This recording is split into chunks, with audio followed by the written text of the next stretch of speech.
Ça y est, c'est l'épisode dont je vous parle depuis genre 1000 ans. On en est enfin là, et j'espère que ça va vous plaire.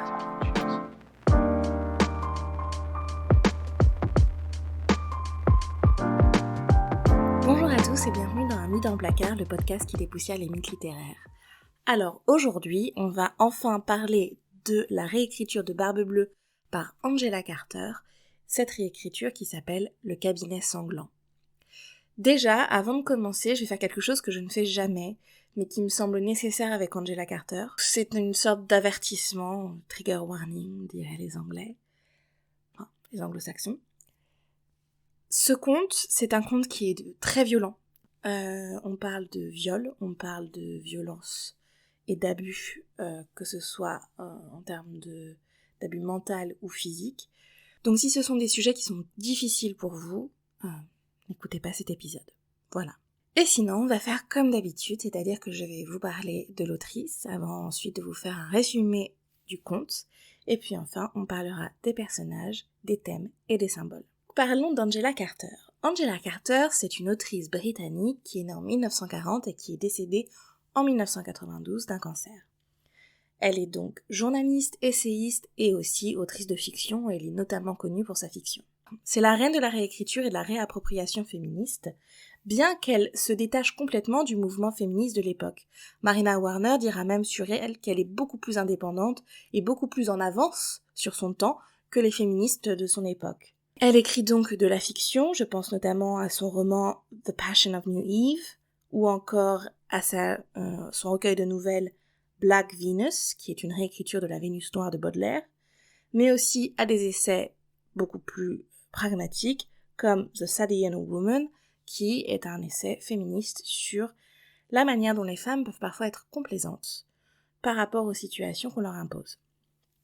C'est un très très gros résumé, c'est très intéressant. Bien évidemment, son texte le plus important, c'est le texte que nous allons voir. Alors le plus important, c'est sûrement mal formulé, en tout cas le plus connu, c'est celui que nous allons voir. C'est son recueil de nouvelles, qui s'appelle dans sa version originale The Bloody Chamber, donc il prend le titre d'une des nouvelles que nous allons étudier, puisque nous allons étudier celle-ci précisément, donc qui est Le cabinet sanglant, et qui a été publiée en 1979, mais en France, on a décidé d'axer le recueil sur un autre conte, puisque en France, la traduction a décidé de prendre La Compagnie des loups, réécriture du Petit Chaperon rouge, comme texte phare du recueil.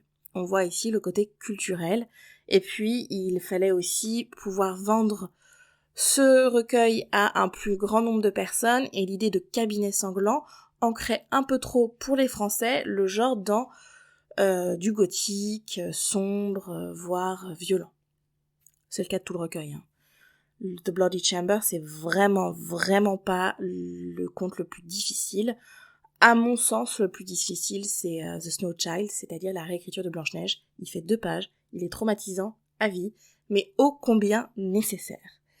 Bref, voilà. Donc en France, on publie La Compagnie des loups en 1985, après que ce même texte ait été adapté au cinéma en 1984. Parlons un peu plus en détail de The Bloody Chamber, donc du cabinet sanglant. Je suis désolée, je vais souvent le dire en anglais, parce que j'ai l'habitude de l'étudier en anglais, et parce que aussi je trouve que ça claque un peu. C'est mon côté snob. Voilà, je rappelle au passage que mes études ont été faites en France et en Angleterre, et que donc j'ai parfois des réflexes extrêmement snob et britanniques. Désolée. Donc, on a plusieurs inspirations que va réécrire Angela Carter dans ce recueil. Elle va d'abord s'inspirer, bien évidemment, de notre ami Perrault et des frères Grimm qui ont suivi, avec Barbe Bleue, celui que nous étudions, mais aussi Le Chat botté, Le Petit Chaperon rouge, avec 2 ou 3 réécritures du conte, et puis La Belle au bois dormant, très très vaguement. Elle s'en inspire un peu, mais son histoire, en fait, va mêler Belle au bois dormant et Vampirella, ce que je trouve plutôt cool. Et puis, je vous le disais, Blanche-Neige avec The Snow Child. Donc ça, c'est pour Perrault et Grimm. Elle va ensuite aller vers une autre autrice de contes de fées. On parle de Madame le Prince de Beaumont, que vous connaissez, avec La Belle et la Bête. Pareil, elle le réécrit 2 fois. Il me semble, hein, oui, 2 fois. Et c'est très bien, je vous le conseille. Et puis, on a aussi des inspirations un tout petit peu plus lointaines, puisque on a Goethe, avec son Roi des Aulnes. Donc vous savez que donc le poème c'est The Earl King. Je vous le dis en anglais parce que ça se rapproche beaucoup de la tradition allemande, puisque c'est un conte folklorique allemand qui ensuite a été repris dans un poème de Goethe en 1782 et qui s'appelle donc Le Roi des Aulnes, qui est un conte sur celui qui est censé être le roi des fées, un espèce d'elfe pas très forcément bienfaisant, mais assez intéressant. Alors désolée pour les bruits de fond que vous allez entendre. Il y a des travaux constamment dans cette résidence, donc il y a un moment, il faut bien que j'enregistre. J'avais déjà enregistré cet épisode il y a 2 jours. Trop de bruit, donc j'espère que là ce ne sera pas le cas. Et vraiment désolée. Et enfin, après Goethe et son Roi des Aulnes, elle va aussi s'inspirer, pareil, d'un peu loin, en mêlant Petit Chaperon Rouge et cette tradition britannique, qui est celle de Lewis Carroll avec Alice au Pays des Merveilles. Donc comme vous pouvez le voir, les inspirations sont nombreuses. Il faut savoir qu'Angela Carter parlait couramment français, anglais et allemand. Et donc elle va vraiment aller chercher parmi les rois du conte folklorique, les anglais, les français, les allemands, qui sont très très forts pour ça. Et voilà, on le sait, entre Perrault, Grimm et ensuite toute la littérature britannique qui découle, je pense notamment à James Barrie avec Peter Pan, ou encore avec justement Lewis Carroll et Alice au Pays des Merveilles, mais aussi même Béatrix Potter dans un certain sens. On a vraiment une belle tradition de littérature de jeunesse en Angleterre, et avec un côté un peu différent. Ce côté, c'est parce qu'en fait, on est dans le conte français et dans le conte allemand, le conte traditionnel, on est dans une tradition qui est beaucoup plus merveilleuse, c'est-à-dire qu'on est dans un univers dans lequel il est accepté que nous ne soyons pas dans la réalité et que des pouvoirs magiques existent et ce genre de situation absolument ubuesque. On l'accepte totalement, c'est le principe du merveilleux. Vous avez aussi, à l'opposé, tout ce qui est réalisme, bien évidemment. Vous avez le fantastique. Le fantastique, c'est quand vous doutez, est-ce qu'on est dans la réalité ou non. Et vous avez ce que les Anglais maîtrisent absolument, et Angela Carter en est une reine, le réalisme magique. C'est-à-dire que dans un univers réaliste, viennent comme ça intervenir des touches de magie, ça ponctue l'histoire, et on accepte en fait que cela existe dans un monde réel. La Belle et la Bête, c'est un peu du réalisme magique déjà à son époque, et bien là, Carter va le pousser à son paroxysme dans son recueil, ce réalisme magique. Un autre auteur en est très friand, et il est très fort pour ça, c'est Borges. Donc si vous aimez ça, je vous conseille, mais 1000 fois d'aller lire, et même si vous n'aimez pas ça, c'est tellement bien fait, les nouvelles, et notamment, je pense au recueil Labyrinthe de Borges, c'est excellent. Voilà, c'était la parenthèse. Donc voilà pour Angela Carter, et voilà pour le recueil The Bloody Chamber. On va donc, nous, s'attarder sur cette nouvelle qu'est Le Cabinet Sanglant, qui est donc une réécriture de Barbe Bleue, qui, je crois, est la nouvelle la plus longue. Et promis, je vais arrêter de parler aussi vite parce que je me rends compte que je parle très très vite et je vais me calmer pour le résumé. Donc on est parti pour le résumé, j'espère que ça va vous plaire. Notre histoire commence dans un train. Une jeune fille, qui est la narratrice, regarde son mari avec une certaine appréhension. Tout s'est fait très vite. Elle l'a rencontré alors qu'elle jouait du piano dans un salon. Il est tombé amoureux, l'a demandé en mariage, après une cour très rapide, et puis elle a accepté. Cette jeune fille, elle vient d'un milieu assez pauvre. Sa mère, à elle, venait d'un milieu aisé, mais a tout laissé tomber par amour, pour épouser donc l'homme qu'elle aimait, et aussi parce qu'elle avait un certain sens de l'indépendance et de la défiance. On parle là d'une femme très forte. La nourrice est donc ravie de ce mariage, puisque l'homme est un marquis, qu'il est désigné comme l'un des hommes les plus riches de France, alors que la mère, elle, est plutôt inquiète. Quoi qu'il arrive, ils sont mariés, et donc la jeune femme déménage dans le château de Bretagne du seigneur qu'elle vient d'épouser. Ce château, il faut le savoir, il est séparé de la terre par un bras de mer, et il n'est donc accessible qu'à marée basse. J'ai envie de vous dire, là commencent les embrouilles, mais bon. La jeune femme est donc assise dans le train. Ça, c'est le début de notre nouvelle. Elle est assise et elle songe à un peu ce qui s'est passé à cette cour rapide au cadeau que son mari lui a fait, ce collier de rubis qui enserre son cou. Ce collier de rubis, c'est un héritage, une transmission qu'on se fait dans les milieux aristocratiques. En fait, il faut savoir qu'à la Révolution française, juste après, tous les aristocrates qui n'avaient pas été guillotinés portaient autour de leur cou un ruban rouge en signe de défiance. Eh bien, l'ancêtre du marquis, elle, s'était fait faire un collier, donc vous savez, ces colliers qui serrent le cou, avec des rubis rouges pour symboliser, elle aussi, sa survie. Ce collier s'est transmis de génération en génération et est donc arrivé autour du cou de la jeune femme. Cependant, cette femme ne l'assume pas vraiment. Ils arrivent donc dans le château et c'est dans le château que les soupçons de la jeune femme vis-à-vis de son mari commencent à s'éveiller. Il faut savoir qu'il a été marié 3 fois auparavant et que nul ne sait ce qu'il est advenu de ses femmes. Elle découvre dans sa bibliothèque une collection de livres pornographiques et assez violents qui montrent que son mari a bien un côté sombre. C'est en la voyant un peu perdue face à cette collection que le mari décide de consommer leur mariage dans une nuit qui est assez violente, puisque le mari prend du plaisir en voyant sa jeune épouse embarrassée. Il faut savoir qu'il a mis dans la chambre des bouquets, mais par dizaines d'arômes blancs, et qu'il a fait aussi poser une 12aine de miroirs. La jeune femme, quand elle couche avec lui, se voit donc dans tous ces miroirs, sous toutes ses facettes, et se sent comme un peu prisonnière. Le lendemain matin, il lui annonce qu'il doit partir à New York pour une affaire, tout simplement. Et donc, il lui montre toutes les clés qu'il a en sa possession, en lui disant qu'elle est maîtresse du château, qu'elle peut faire tout ce qu'elle veut, vider les comptes, vider les coffres, vendre toute la vaisselle, se parer de tous les bijoux, fouiller tout ce qu'elle veut, sauf utiliser la clé qui mène à un petit cabinet au fond d'un couloir poussiéreux qui vraiment ne donne pas envie et qui est en fait une pièce dans laquelle son mari aime se retrouver, une sorte de garçonnière qui lui fait oublier qu'il a été marié. La jeune femme accepte, voit son mari partir et, mal à l'aise dans ce château, va pour commencer à le visiter. Il faut savoir que c'est une pianiste aguerrie, qu'elle a testé un peu le piano qui est dans la salle de musique du château, mais que celui-ci est désaccordé, et donc son mari, avant de partir, lui fait venir un homme aveugle qui viendra accorder le piano et qui vivra dans le château pour pouvoir réaccorder le piano dès qu'il le besoin se fera sentir, puisqu'à cause de l'air de la mer, le piano tend à se désaccorder assez fréquemment. Donc voilà le mari parti, voilà la jeune femme avec les clés, elle va dans sa salle de musique, bien évidemment, son refuge, mais elle est aussi en quête constante de découverte, et notamment par rapport à ses précédentes femmes.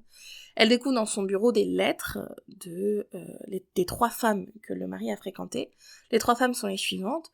Une muse qui a inspiré des poètes et des peintres et qui a été la maîtresse d'un peintre et qui s'est fait peindre nue notamment, tout le monde la connaît comme un modèle de nu en fait. Vous avez une cantatrice qui pareil était très connue et un peu femme fatale, et enfin la dernière est une comtesse roumaine qui s'amuse à dire qu'elle est l'héritière de Dracula, et là encore on est sur une femme fatale. Donc ce sont 3 femmes qui ont des profils drastiquement opposés à celui de la jeune fille, puisque ce sont des femmes avec de l'expérience, qui jouent de leur charme, qui sont plutôt, donc comme je vous l'ai dit, perçues comme des femmes fatales, d'une grande beauté, mais aussi plus âgées, plus matures, et qui viennent vraiment comme ça renvoyer une image que la jeune femme a du mal à comprendre, et elle ne comprend pas, elle, ce qu'elle fait aussi là, puisque elle ne semble pas être en adéquation avec les goûts de son mari, en tout cas les goûts habituels de son mari. Donc elle visite le château, elle essaye de voir un peu tout ce qui s'y trouve, elle demande aussi à ce que toutes les lumières du château soient allumées, parce qu'elle a besoin comme ça que ce château devienne une espèce de phare au loin, dans la mer, et tout ce qui la calme, c'est cette mer, le bruit des vagues, l'extérieur. Bien évidemment, il y a un moment où elle se dit que quand même, elle irait bien voir ce cabinet. Non pas par curiosité, comme les autres versions de Barbe Bleue, mais comme un acte de défiance. Si son mari lui a dit non, alors elle ira. Elle découvre déjà que le couloir dont lui a parlé son mari n'est pas du tout poussiéreux. Bien au contraire, il est plutôt accueillant. Et donc elle se demande pourquoi il lui a dit ça.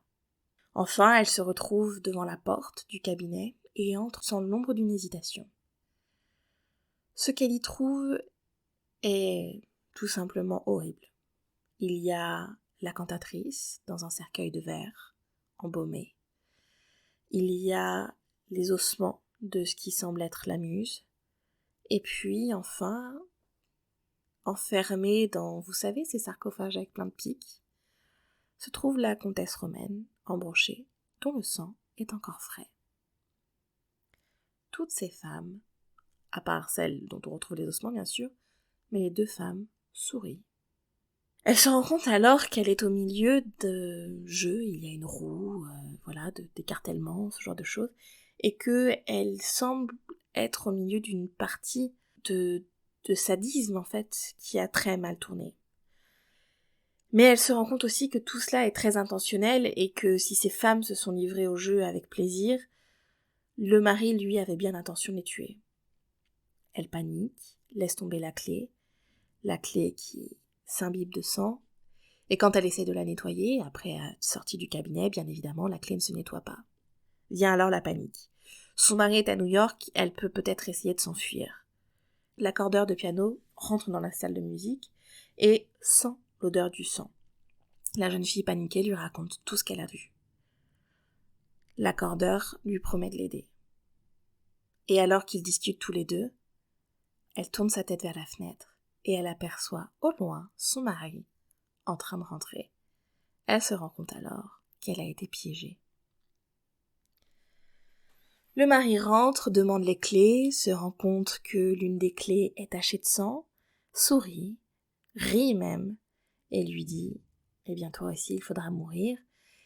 Et donc il lui prend la clé et il la pose, et c'est une clé en forme de cœur, c'est quand même assez intéressant. Il lui pose la clé sur le front et en fait la forme du cœur de la clé est imprimée sur le front de la jeune fille, c'est quelque chose qu'elle ne pourra jamais enlever. Il lui dit donc qu'elle va devoir mourir de la manière dont ses ancêtres ne sont pas morts, à savoir décapités. Et que ce collier qui lui enserrait le cou, ce collier fait de rubis rouge sang, était un avertissement quant au sort qu'elle pourrait avoir si elle rompait la confiance de son mari. La jeune femme accepte son sort, va dans sa salle de musique pour se préparer. L'accordeur est là et lui dit qu'il descendra avec elle pour gagner du temps. Ils discutent un peu, elle essaye un peu de trouver une solution, donc elle dit à son mari « je m'habille, j'arrive » pour aller vers sa mort. Et quand elle tourne la tête vers la fenêtre, c'est ce qu'elle aperçoit, c'est une femme sur un cheval lancé à toute allure et qui tente de battre la marée pour arriver au château en temps et en heure. Elle avait appelé sa mère un peu plus tôt, avant de découvrir le cabinet, en pleurs, parce qu'elle se sentait mal. Et la mère, alors que la jeune fille lui avait dit « mais non, en fait, tout va bien », avait décidé de venir parce qu'elle sentait que quelque chose n'allait vraiment pas. C'est donc sa mère qui arrive pour la sauver sur un cheval, parce qu'elle n'a pas pu trouver de voiture pour venir à la gare. Et donc la jeune femme se dit qu'il faut garder du temps. Elle finit par descendre avec l'accordeur de piano. Le mari les regarde, décide de les tuer tous les deux. Puis sa mère frappe à la porte. Ils ouvrent tous les deux, l'accordeur et elle, le portail. Et la mère tue la Barbe Bleue d'une seule balle dans la tête. Le château devient une pension, une école pour jeunes personnes aveugles. Quant à la jeune femme, elle va revivre à Paris avec sa mère et l'accordeur de piano. Ils vivent ensemble, personne ne sait si elle l'épouse, et ça c'est aussi intéressant, et elle vit toute sa vie avec le tatouage de la clé sur son front. Voilà. Comme vous pouvez le voir, c'est une nouvelle qui est longue et qui est donc très très riche. Il y a énormément de détails et on va commencer ensemble l'analyse. Donc on va commencer par les personnages. Je parlerai d'abord de la Barbe Bleue, puis de la jeune femme et enfin des personnages qui viennent graviter autour de ces deux personnages. Je pense notamment à la nourrice, brièvement, aux femmes, et puis aux ex-femmes de Barbe Bleue, et puis bien évidemment à l'accordeur de piano et à la mère de la jeune femme qui est un personnage essentiel. Ensuite, on parlera des thèmes abordés dans la nouvelle, pour finir par les symboles puissants qu'utilise Angela Carter, symboles qui sont, vous le savez, essentiels à la littérature de contes de fées et à sa réécriture. On est parti. On peut donc désormais parler des personnages. Et on va d'abord commencer par lui. Lui, c'est donc la Barbe Bleue. Il n'est pas mentionné comme tel dans le conte, c'est le marquis dans cette nouvelle. Il est donc désigné par son statut social, et c'est ça qui compte le plus. C'est un homme de pouvoir, c'est un homme qui a de l'argent et qui le sait, et qui l'utilise pour parvenir à ses fins, pour assouvir tous ses désirs les plus cruels. Il est donc perçu par le lecteur et par la narratrice comme monstrueux, cruel et paternaliste. C'est donc l'héritier d'une tradition aristocratique déviante et obsolète, et l'incarnation d'un monde qui ne veut pas évoluer. Pourquoi je dis ça ? Bien évidemment, le collier de rubis, c'est ce collier qui symbolise la survie de toute une caste de la société suite à la Révolution française. On est donc dans un monde qui est encore grandement marqué par ses valeurs, et l'aristocratie est redevenue un peu à la mode. Il y a une aura de mystère, de pouvoir, de quelque chose d'ancien autour de l'aristocratie, et c'est tout ce qui constitue la nouvelle. Ce marquis, c'est un être qui, par son impunité, illustre un peu ce côté décadent d'une aristocratie qui ne se respecte plus et qui ne respecte pas les valeurs qui lui ont été confiées à sa création. Évidemment, pour tous les aristocrates qui m'écouteraient, ça n'est pas quelque chose de général. Voilà. Mais dans le conte, c'est ce qui se passe. Il y a quand même un jugement un peu... c'est même pas quand même, il y a totalement un jugement de caste et Angela Carter attaque non seulement le paternalisme des hommes de pouvoir, mais aussi derrière ça, toute une société qui met en valeur des personnes qui ne devraient pas avoir le pouvoir. Vous savez que l'aristocratie, c'est un pouvoir qui se transmet par le sang, et c'est pas anodin, alors que pour Angela Carter, c'est pas forcément ça qui fait la noblesse, en fait, de l'homme, comme pour beaucoup de personnes. Et là, la transmission de sang, c'est une transmission forcément cruelle, c'est une transmission d'un sang terni par des pensées complètement horribles et destructrices. Donc lui, il est un peu représenté comme ça, comme cet être. Alors souvent, il l'appelle bébé, il lui parle comme si elle avait 4 ans. On sait que les premiers mots de la Barbe Bleue, ce sont des mots dans lesquels il parle de son harem. Elle fait partie de son harem.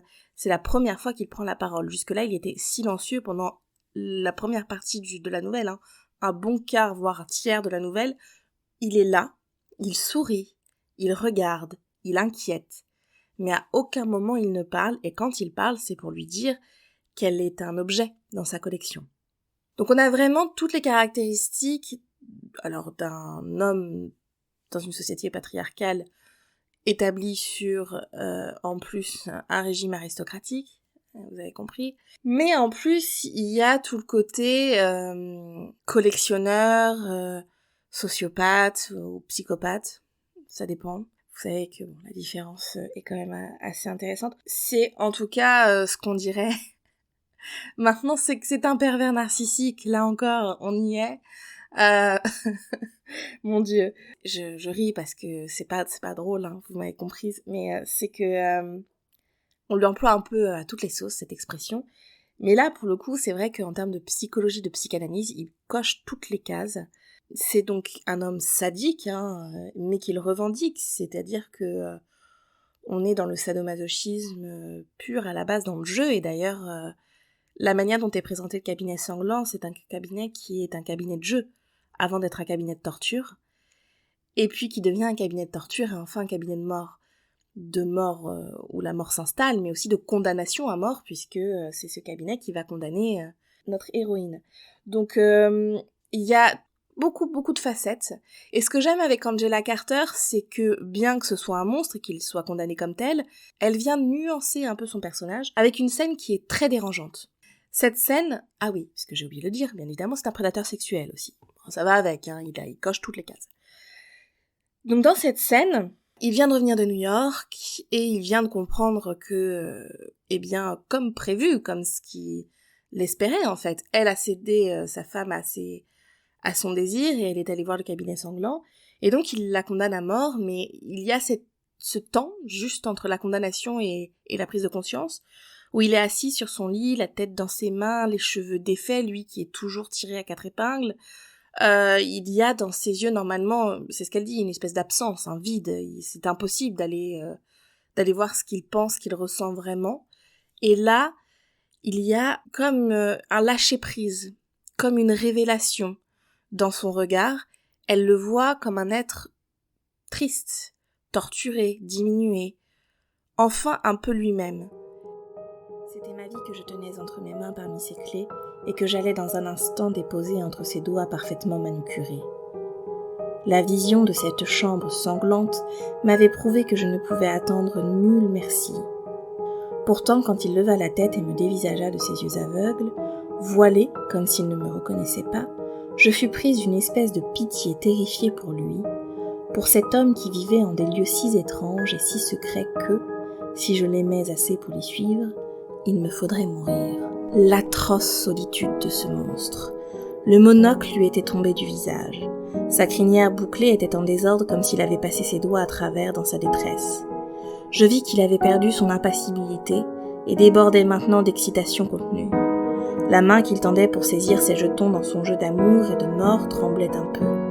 Le visage qui se tournait vers moi contenait un sombre délire qui me semblait composé, oui, d'une honte effroyable, mais aussi d'une joie terrible et coupable à mesure qu'il s'assurait que j'avais péché. Il avait été aussi lui-même quand ils avaient couché ensemble, et il avait vu la soif, le désir, la cruauté dans les yeux de cet homme qui lui avait fait très peur, dans cette scène de viol conjugal, disons-le clairement. Alors elle y va, elle est partagée, on va voir aussi, parce que il y a toute une mise en scène autour d'elle qui fait que elle est obligée de se poser des questions. Mais lui, là, ce moment-là, elle le regarde et on sent de la pitié, c'est même dit, elle est peinée pour cet homme qui va la condamner à mort. Parce qu'elle le voit comme il est, un monstre qui ne peut évoluer, qui est condamné à répéter infiniment le même schéma sans jamais y trouver un véritable bonheur. Et elle le voit comme ça, et il n'y a pas de justification du monstre à aucun moment, mais il y a une nuance. On a devant nous un être humain, et c'est là qu'on voit qu'on est dans le réalisme magique et non plus dans le conte. On a un être humain dans toute sa complexité, dans tout ce qu'il a hérité aussi, parce qu'on nous dit que ça fait des siècles qu'on tue des femmes comme ça au château, donc c'est un héritage culturel. Cet héritage de titres, cet héritage transmis par le sang aristocratique, c'est aussi celui de la mort en fait, et de cette espèce de frénésie de torture et de meurtre.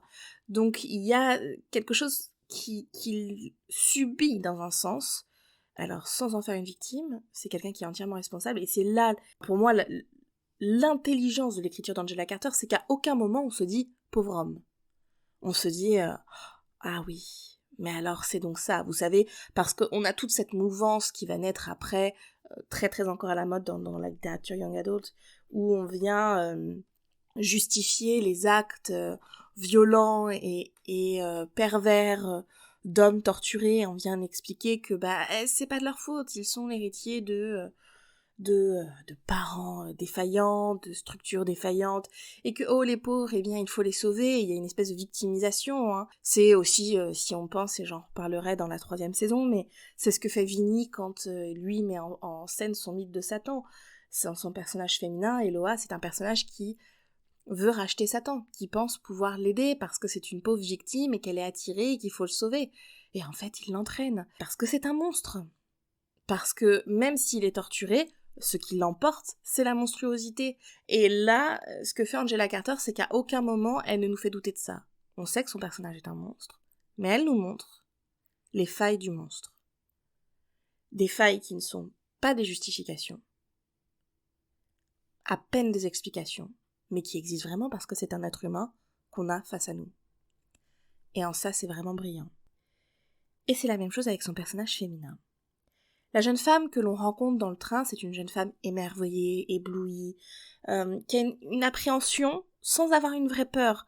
C'est quelqu'un qui sent les choses mais qui éteint un peu ce qu'elle sent, qui a envie de vivre la chose, qui va au-devant du danger mais qui y va avec une certaine excitation.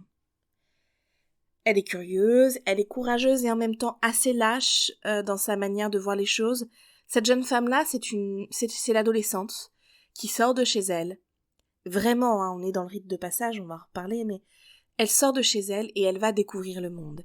Et c'est à travers la figure de son mari complètement horrible et déjà effrayante. Elle le savait très bien, elle est partie en sachant très bien qu'il avait 3 femmes qui avaient disparu sans laisser de traces. Enfin, c'est jamais un bon indicateur, enfin, je sais pas pour vous, mais en termes de red flag, on se pose là. Et elle y va quand même parce qu'en fait, il y a une idée de transgression. De transgression, bien évidemment, classique, à travers la découverte de l'homme, mais aussi du sexe. Et ça, c'est quelque chose qui va être très prégnant chez cette jeune femme.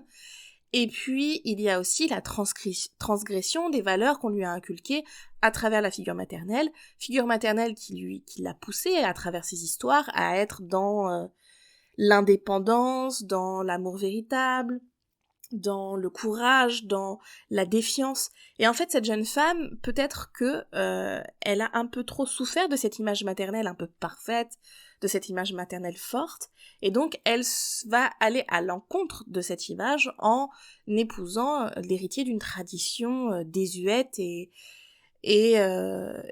qui va à l'encontre de tout ce que sa mère incarne. Donc cette jeune femme, c'est une jeune femme qui décide de sortir de chez elle, et le fait qu'on commence la nouvelle dans un train n'est pas anodin. On est vraiment dans l'idée d'un voyage, un voyage interne et un voyage physique, et donc elle part, et en partant, elle se découvre. En partant de la maison, elle se permet en fait de se découvrir elle pour ce qu'elle est, et non pour ce qu'on lui inculque, que ce soit du côté de sa mère, comme je le dis, mais aussi du côté de sa nourrice, qui, elle, la pousse dans l'autre voie, vraiment totalement à l'opposé de sa mère. Et donc, au final, elle choisit une voie entre les deux. Elle choisit la voie classique d'épouser quelqu'un avec statut, de l'argent, un homme qui incarne toutes les valeurs paternalistes et aristocratiques que sa mère déteste, très clairement, et qu'elle a fui. Donc elle va à l'encontre de sa mère, mais elle va aussi à l'encontre de sa nourrice et sur le chemin de sa mère, en choisissant un homme qui incarne très clairement, dès le début, elle le sait, le danger.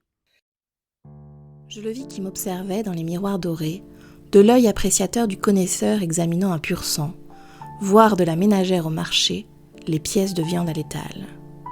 Je ne lui avais jamais vu, ou du moins n'y avais pas pris garde, ce regard auparavant, dans sa pure avarice charnelle, et qu'amplifiait encore étrangement le monocle logé dans son orbite gauche. Quand je vis qu'il me regardait avec concupiscence, je baissai les yeux, mais en détournant de lui mon regard, j'aperçus mon propre reflet dans la glace. Et je me vis, soudain, tel qu'il me voyait, mon pâle visage, cette manière qu'avaient les muscles de mon cou de saillir comme un fin treillis. Je vis combien ce cruel collier me seyait, et pour la première fois de mon existence, innocente et confinée, je perçus en moi-même des possibilités de dépravation qui me coupèrent le souffle. Le lendemain, nous étions mariés. Ça, c'est cette femme, et c'est là encore la beauté d'Angela Carter, c'est que son personnage féminin n'est pas un personnage parfait, ça n'est pas une victime, mais ça n'est pas en même temps quelqu'un de foncièrement courageux, elle a de grands moments de lâcheté. C'est quelqu'un qui apprend à être. C'est une jeune femme qui, sortie du giron familial, vient découvrir qui elle est face à une situation absolument inhumaine. Donc, c'est quelqu'un qui va taire son intuition, beaucoup. Parce qu'elle ne sait pas encore comment la canaliser, tout simplement, parce qu'elle ne sait pas encore comment l'écouter. Donc elle tait beaucoup son intuition, et peu à peu, on voit que son courage grandit au fur et à mesure où elle s'écoute, en fait. Donc elle sait qu'elle doit aller dans le cabinet, elle sait que c'est un test, elle le sait pertinemment. Contrairement aux autres jeunes femmes qui y allaient par curiosité pure, elle sait que là, elle y va parce que son mari l'a guidée pour qu'elle y aille. Et donc elle y va quand même. C'est une espèce de défiance, de dire à son mari « Je sais ce que tu attends de moi, je sais que je devrais pas y aller, je sais que ce que je vais découvrir là-dedans va être horrible, mais j'y vais quand même. Regarde-moi faire. » C'est une jeune femme qui pense que la seule issue possible à sa vie monotone chez sa mère, c'est donc ce mariage. Elle oublie en fait que l'issue, en fait la plus, enrichissante pour elle, c'est en fait la musique. Et c'est rappelé à de nombreuses reprises, on a cette idée que, bien évidemment, c'est parce qu'elle était une excellente pianiste que le marquis l'a repérée, mais c'est aussi parce qu'elle est une excellente pianiste qu'il va faire venir l'accordeur, que cet accordeur va aussi l'aider, que ça va être une fenêtre sur un monde extérieur qui va lui permettre de relativiser ce qui se passe dans le château et de prendre conscience des dangers et d'agir. C'est quelqu'un qui va la soutenir, on va en parler de cet accordeur de piano. Pareil, très bien fait ce personnage masculin. Là encore, Carter brille par sa nuance, par son intelligence et sa finesse. Mais en tout cas, cette jeune femme se développe et elle s'affirme à travers la musique, et c'est pas anodin qu'à la fin, elle finisse comme musicienne, et là où elle se réfugie, c'est toujours dans la salle de musique. Parce que c'est ça, en fait, sa valeur, c'est quelque chose qu'elle n'a hérité de personne. Ça n'est pas un cadeau de son mari, ça n'est pas un cadeau de sa mère, c'est en elle, c'est son talent propre. Et Angela Carter nous indique que donc cette jeune femme, pour exister, pour se réaliser, doit puiser en elle ce qui fait son unicité. Et là, en l'occurrence, c'est la musique. On a donc un personnage féminin qui donc, comme je vous l'ai dit, apprend à se connaître, et ça passe aussi à travers la relation qu'elle entretient avec le sexe, bien évidemment. Il y a une espèce d'attente, de curiosité envers cette nuit conjugale. Voilà, cette nuit conjugale qu'elle attend, qu'elle craint en même temps, dont elle ne sait que faire. Et puis il y a toute une mise en scène que son mari exige, qui est d'abord les préliminaires. En fait, c'est quoi ? C'est la découverte des livres des livres pornographiques dans la bibliothèque. Il lui montre en fait ce qu'il attend d'elle, et elle craint cela, bien évidemment, parce qu'elle n'a aucune expérience, et quand elle voit ça, elle se dit « mais attends, c'est ça qu'on attend de moi, horrible !» Et en même temps, il y a une légère fascination, parce que oh waouh, qu'est-ce que c'est que tout ça ?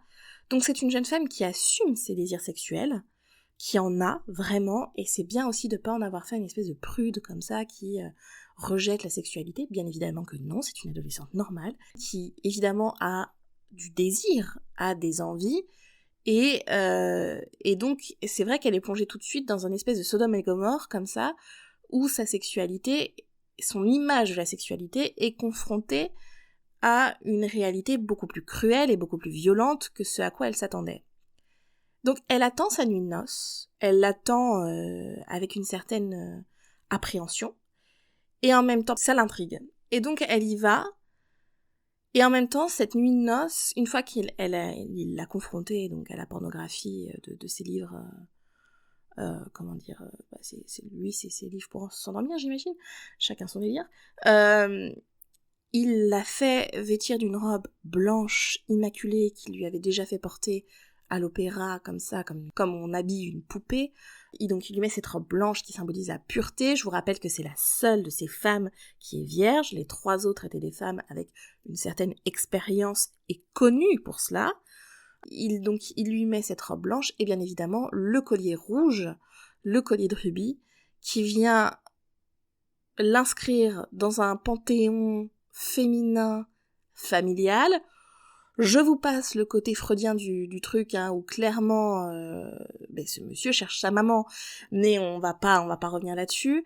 Et donc il y a le contraste entre la robe blanche pure et ce collier de rubis qui vient symboliser un peu et le sang virginal dont il va parler, il va lui parler de ce sang virginal après, et en même temps, bien évidemment, sa mort certaine.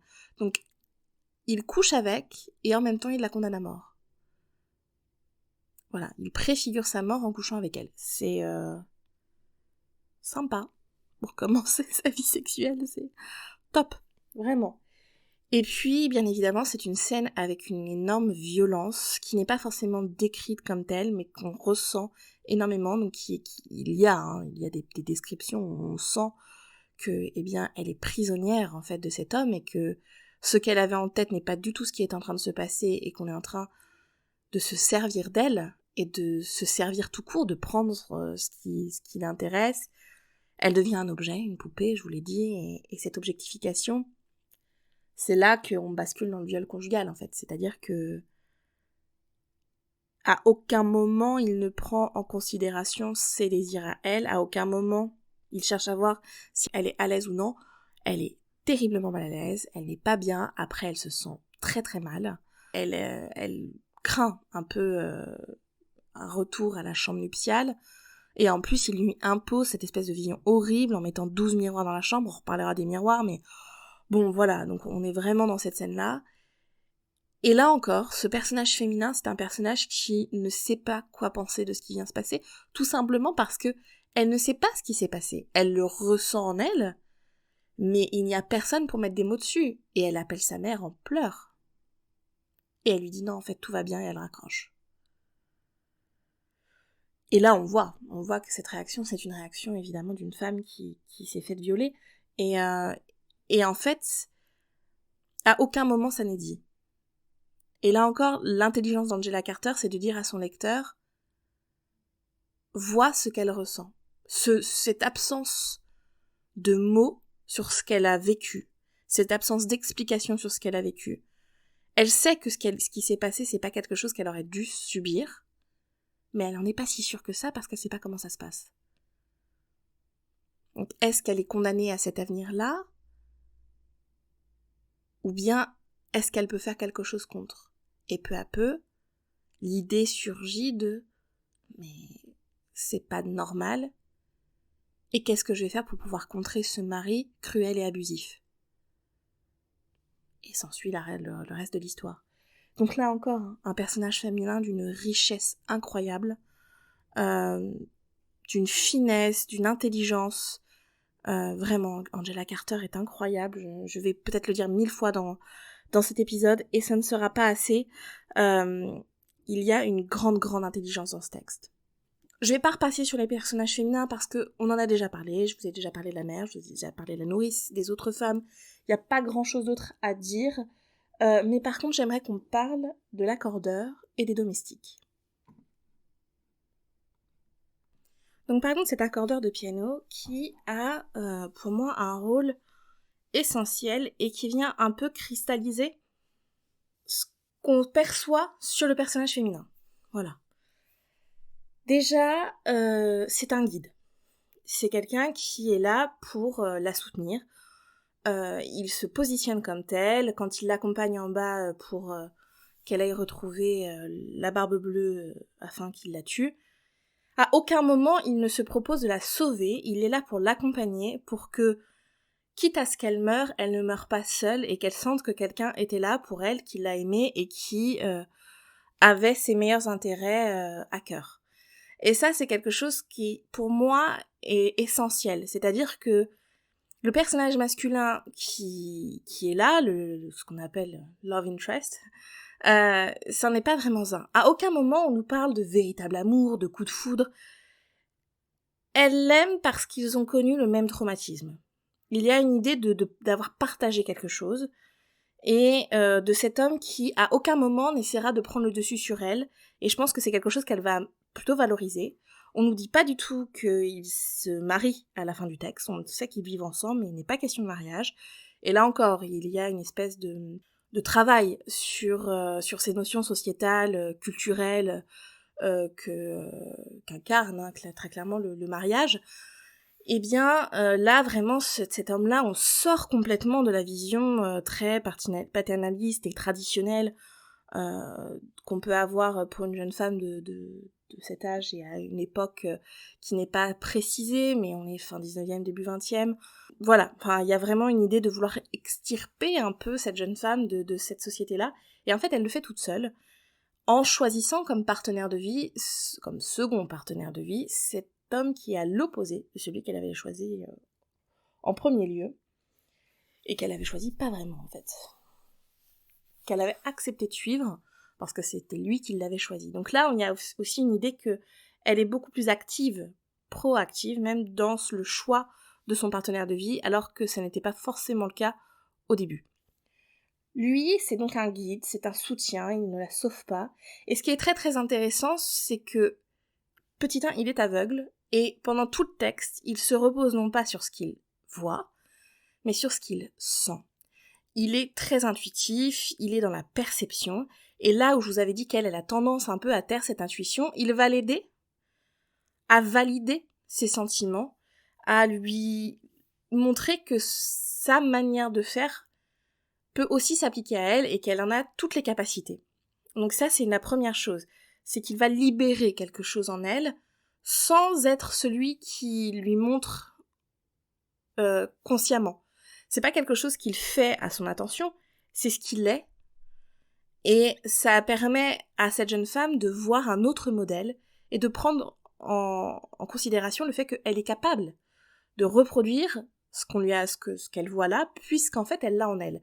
Et que on sortira de la reproduction et plutôt dans quelque chose de vraiment actif quand elle prendra conscience de sa valeur et de tout ce dont elle est capable en dehors de schémas classiques. C'est aussi quelqu'un qui accorde le piano, ça n'est pas un musicien, et là encore, cette idée-là vient vraiment renforcer l'aspect soutien de ce personnage. Il n'est pas musicien. Il ne va pas exceller dans le même art qu'elle. Il vient faire en sorte que l'outil de musique qu'elle utilise pour exprimer ses sentiments et son talent soit à la hauteur de ses sentiments et de son talent. C'est tout. C'est quelqu'un qui s'efface face à elle, non pas parce qu'il faut s'effacer, mais juste parce que elle a le talent de musicienne, il a le talent d'accordeur qui en est un. Et donc ils se complètent. Et c'est en ça que c'est très bien fait. C'est que vraiment, il ne prend pas le pas sur elle, il y a une vraie idée d'entraide, de soutien, d'élévation mutuelle et réciproque. Et c'est donc un personnage masculin très intéressant. Et puis enfin, on a les domestiques qui sont complices par défaut, c'est comme ça qu'elle le voit, c'est comme ça qu'elle le perçoit, elle sait bien qu'ils ferment tous les yeux sur les actes qui ont lieu dans le château, sur l'attitude absolument cruelle et barbare de leur maître, parce qu'ils n'ont pas le choix, parce que ils font partie d'une même culture, cette culture bretonne qui est censée les lier tous ensemble, hein. On les connaît les Bretons, et puis c'était facile, hein. Je suis basque, c'est la même. Bref, on les connaît. Mais donc voilà, mais il y a cette idée aussi tout simplement que ce sont des domestiques face à un maître et que voilà, ils ont rien à dire, quoi. Ils ont pas de pouvoir, ils ont pas de capacité à agir. Et en plus, on leur a appris que s'ils tenaient à leur vie, eh bien, il fallait juste apprendre à se taire. Et on peut pas leur en vouloir. Voilà. On enchaîne sur les thématiques. Il y en a pas mal, mais on va se concentrer sur 2 thématiques principales qui sont liées. Pour moi, ce texte, c'est donc le texte du rite de passage, de l'expérience liminale, et j'ai lu un article extrêmement intéressant sur le sujet que je listerai en barre d'infos, c'est un article en anglais si vous le souhaitez. Donc ce sera soit dans la description de l'épisode pour ceux qui écoutent sur les plateformes de podcast, pour ceux qui écoutent sur YouTube dans la barre d'infos, et voilà, vous aurez en tout cas les liens. C'est un article fascinant et passionnant sur le sujet. Pour tous ceux qui ne savent pas ce que c'est qu'une expérience liminale, c'est ce qui est donc à la limite, c'est ce qui est l'entre-deux, c'est cette espèce de zone un peu floue, qui n'est jamais ou toute noire ou toute blanche, et on a vraiment l'idée d'une zone comme ça d'entre-deux, c'est vraiment ça. Et cette expérience liminale, c'est une expérience qui est particulièrement importante dans le rite de passage. Le rite de passage, c'est là encore l'idée que pour pouvoir devenir adulte, un adolescent ou une adolescente a besoin de franchir certaines étapes, de faire une sorte de voyage à la fois physique et spirituel, et c'est pour ça que tous les contes de fées commencent quand on a un ado ou une ado qui sort de la maison pour aller trouver son chemin. En général, ils sont dans la forêt, hein, c'est le lieu liminal qui permet un peu comme ça cet entre-deux entre le connu et l'inconnu, qui permet voilà d'explorer un peu tout ce qu'on a exploré pour devenir adulte. Là, on est dans un train. Je me souviens être restée éveillée dans le wagon-lit cette nuit-là, en proie à de tendres et délicieux transports d'impatience, ma joue brûlante pressant la blancheur impeccable de l'oreiller et les coups de boutoir de mon cœur, imitant ceux des grands pistons obstinés du train qui m'emportaient à travers la nuit, loin de Paris, loin de mon enfance, loin de la blanche quiétude confinée de l'appartement maternel, vers les contrées énigmatiques de la vie conjugale. C'est une symbolique qui est très intéressante puisqu'on est évidemment dans cet endroit qui est à la fois la maison et qui ne l'est pas. On est vraiment là encore dans une expérience liminale totale au début de l'œuvre. C'est-à-dire qu'on part de la maison pour arriver à un lieu qui n'est pas la maison, mais on n'est ni à la maison, ni dans ce lieu qui n'est pas la maison, et en même temps on est toujours un peu à la maison, et on est déjà un peu dans ce lieu qui n'est pas la maison. Et ça, c'est d'Ormesson qui dit ça dans Un amour pour soi. J'étais dans un train dans lequel je n'étais pas tout à fait arrivée, mais j'étais déjà partie. C'est cette idée vraiment que le train, c'est, comme tout moyen de locomotion, c'est l'idée que on porte en soi le départ et l'arrivée. Voilà. Et donc cette jeune femme, elle est dans ce train et elle est à la fois adulte et à la fois enfant. Et elle porte cela en elle. Et ensuite, elle arrive au château. Et ce château, là encore, on est dans l'expérience liminale, puisque ce château est séparé de la terre par un bras de mer, et que il y a une idée comme ça de marée, hein, donc on imagine très bien quand Angela Carter voyait comme ça en Bretagne un château mystérieux, dans lequel se passent des choses étranges, auxquelles on ne peut accéder qu'à marée basse. Bon, clairement, on a tous le Mont-Saint-Michel en tête. Donc il y a vraiment cette idée comme ça de lieu un peu magique, qui n'appartient ni à la mer ni à la terre, et donc qui est un entre-deux en lui-même. Et son château, son château, la solitude féerique du lieu, avec ses tourelles bleutées de brume, sa cour, sa herse, son château blotti dans les girons même de la mer, et le miaulement des oiseaux marins autour de ses combles, les croisées ouvrant sur les étendues évanescentes, vertes et mauves, de l'océan, coupé du continent par la marée la moitié du jour. Ce château, dont l'élément n'était ni la terre ni l'eau, cet endroit mystérieux, amphibie niant la matérialité de la terre et des vagues, avec la mélancolie d'une sirène juchée sur son rocher, dans l'attente interminable d'un amant qui s'est noyé au loin, voilà fort longtemps. Ce drôle d'endroit triste et charmant, comme une sirène. Et cet entre-deux, elle va le transformer avec l'idée de lumière, hein, puisque elle le rattache un peu comme ça, et au château de contes de fées, elle le dit souvent, hein, c'est son château de contes de fées, avec la lumière, elle imagine toutes ces lumières qui brillent comme ça depuis la mer et qu'on voit depuis la terre, et en même temps, justement, on le voit depuis la terre, donc on rattache à la terre à travers la lumière. Donc ça, c'est le premier élément de ce château qui est un peu le lieu de l'expérience liminale, et puis il y a la mer qui l'entoure et qui apaise, cette mer qui, bien évidemment, est symbole de changement. Mais l'eau, on le dit, c'est aussi un motif émotionnel, hein, c'est ce qui traduit les émotions en général. Et puis c'est aussi, bien évidemment, l'eau du liquide amniotique, enfin bref. Je vais vous épargner ce genre de lecture extrêmement psychanalytique, mais c'est censé être quelque chose qui rassure parce que nous sommes nés dans l'eau, nous sommes constitués d'eau, et nous avons grandi, nous avons été formés, tout notre corps, notre cerveau, dans l'eau. Et nous sommes nés dans cette espèce d'eau qui se déverse, hein, avec la poche des eaux qui se perce, enfin, voilà, et tout le liquide amniotique qui nous entoure. Donc l'eau, c'est toujours censé être quelque chose de rassurant parce que c'est l'eau primitive, en fait. Voilà. Et elle l'associe un peu à ça, hein, cette eau qu'elle entend comme ça.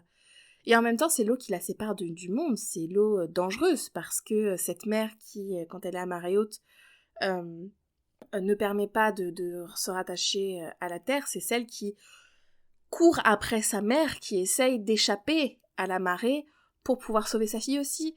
C'est celle qui ne la coupe pas de son mari quand elle aurait souhaité qu'il ne puisse plus accéder au château pour qu'elle puisse trouver une solution. Enfin voilà, il y a toute cette idée de cette mère qui est à la fois bénéfique et maléfique, et qui rappelle en fait cette expérience liminale, cette idée de rite de passage. Donc cette jeune femme, c'est une jeune femme qui bien évidemment se cherche et qui va vraiment se trouver dans un autre passage, le passage qui emmène au cabinet sanglant, en traversant le cabinet sanglant, en suivant ces étapes un peu comme ça symboliques, et en ouvrant la porte, elle ouvre la porte à l'âge adulte. Puisque j'avais découvert quelques traces de son cœur dans un dossier intitulé « Personnel », ici, peut-être, dans son intimité souterraine, j'allais découvrir un peu de son âme. Ce fut la conscience de la possibilité d'une telle découverte, et de sa possible étrangeté, qui me fit un instant demeurer immobile, avant de céder à la témérité de mon innocence, déjà subtilement entachée, pour faire jouer la clé dans la serrure et peser contre la porte qui s'ouvrit dans un lent grincement. C'est la réalisation. Cette jeune femme, et ça c'est très bien dit dans l'article de Renfro, cette jeune femme, elle ne naît pas femme à travers l'expérience sexuelle, non, elle naît femme à travers son expérience de défiance, c'est-à-dire celle où elle ouvre la porte du cabinet sanglant. Et c'est très intéressant parce qu'on sort des carcans habituels où la jeune femme naît à travers sa relation avec l'homme, pour être, alors c'est toujours à travers l'homme parce qu'il y a une idée de défiance, mais pour être le moment où ce n'est pas quelque chose qu'elle subit, mais plutôt quelque chose qu'elle provoque. Et elle devient donc un peu plus responsable de son sort. Donc voilà, et donc ça nous amène et bien évidemment à l'idée de sexualité, de corporalité, de sensualité. Le rapport au corps, et on va en parler aussi avec les miroirs, le rapport au corps, c'est l'idée que le corps est une limite, d'accord ? Je pense aux travaux d'une amie, Dominique Arlini-Versini, qui a fait sa thèse sur le corps frontière chez la femme.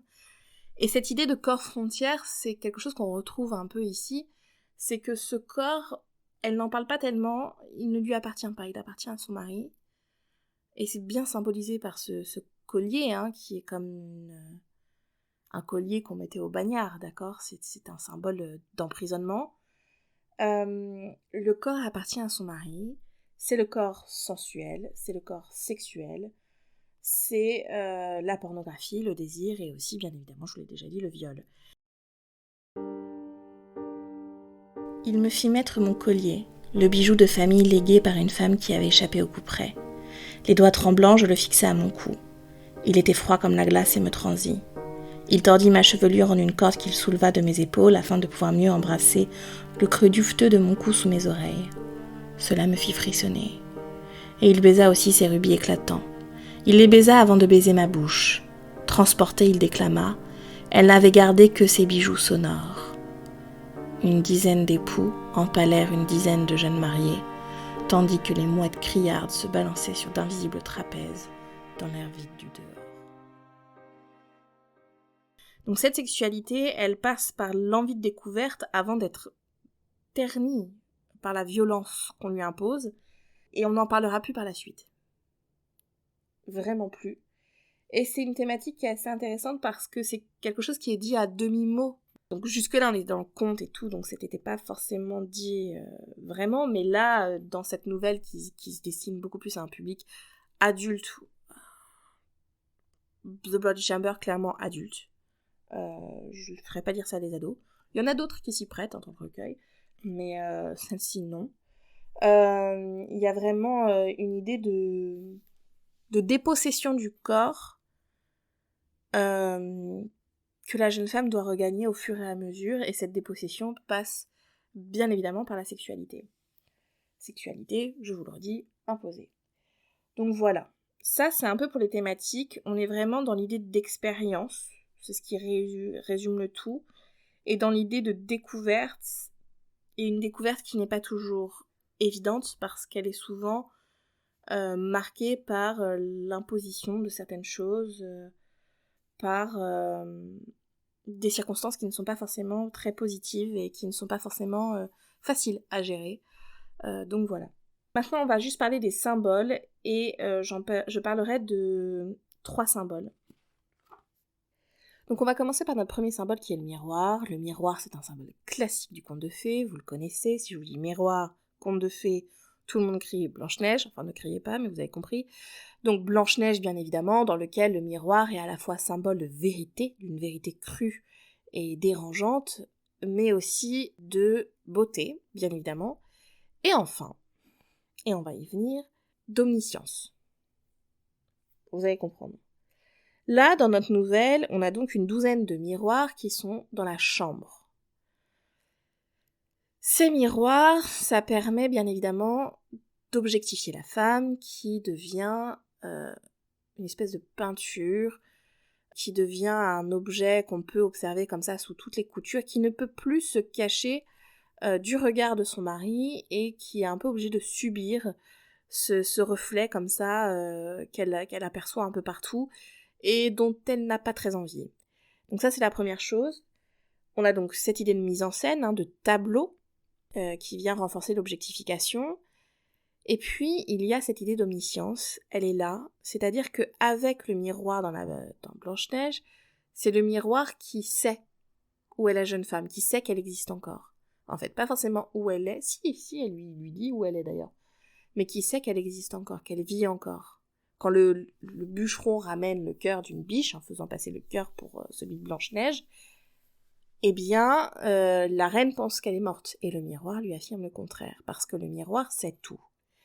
Eh bien là, les 12 miroirs, alors je reviendrai même pas sur la symbolique du chiffre 12, on n'a pas le temps et ça se représentera à nous, mais tous ces miroirs qui sont placés autour d'elle, parce qu'elle dit au début une dizaine, après le chiffre 12 est précisé, ce sont une manière pour le mari de lui dire « je te vois ».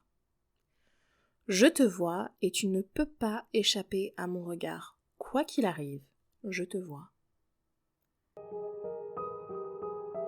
Notre lit est entouré d'une telle quantité de miroirs, des miroirs sur tous les murs, dans des cadres majestueux, aux dorures contournées, reflétant plus d'arômes que je n'en avais vu de toute mon existence.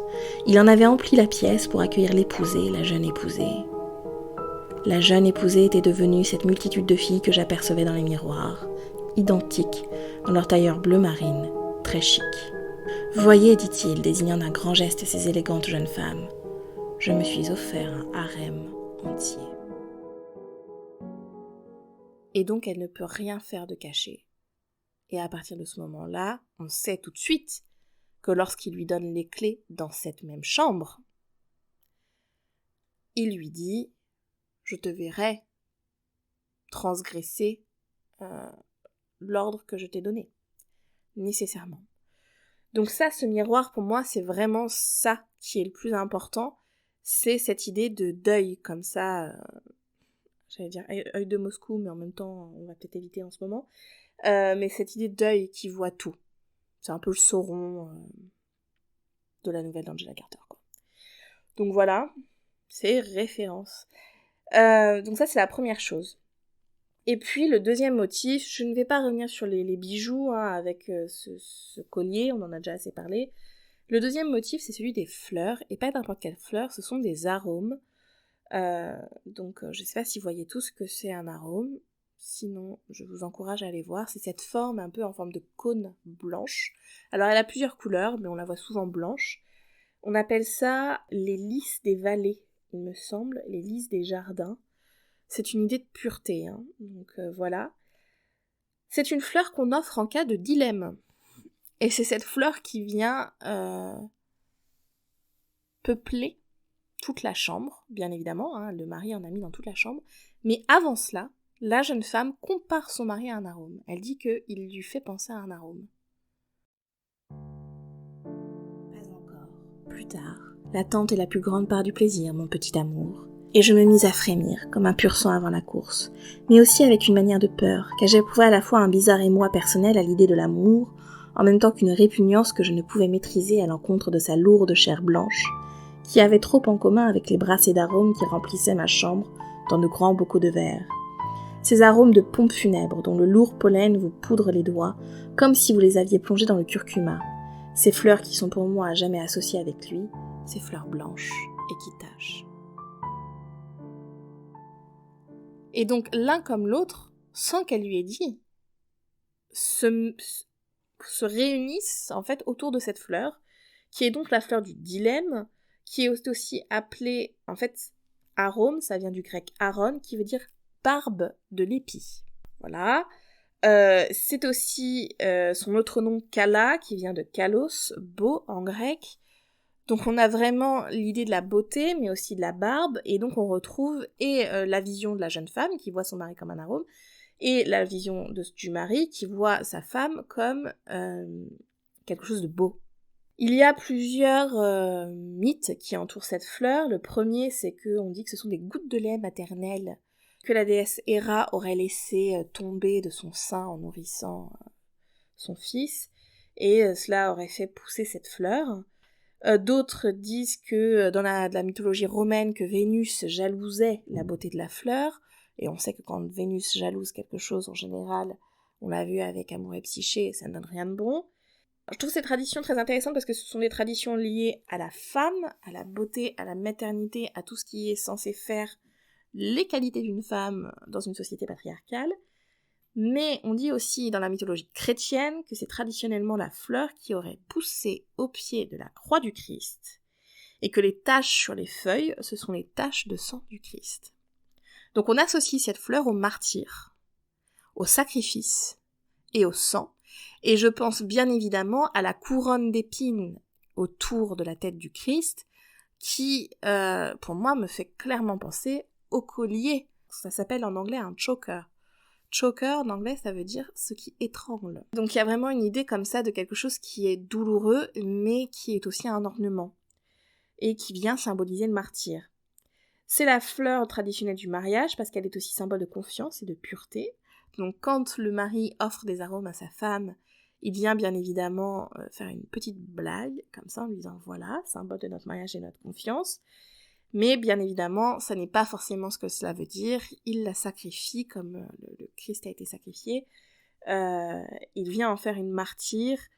Le Christ, c'est le symbole de l'innocence, de la pureté, hein, voilà, et c'est ce qu'elle incarne elle aussi avec cette robe blanche qui vient là encore faire écho à toute cette tradition autour du Christ et du linceul. Il y a vraiment toute cette idée comme ça, à travers le motif de l'arôme, de martyr et de sacrifice, ce qui est renforcé par l'idée que dans le texte, la jeune femme est aussi souvent comparée à un autre personnage biblique, Ève. Là encore, je vous renvoie vers l'article dont je vous ai parlé concernant l'expérience liminale. Mais c'est vraiment cette idée de sacrifice. Alors, et d'accusation à tort. Parce que quand le Christ a été sacrifié sur la croix, c'était une espèce de condamnation injuste.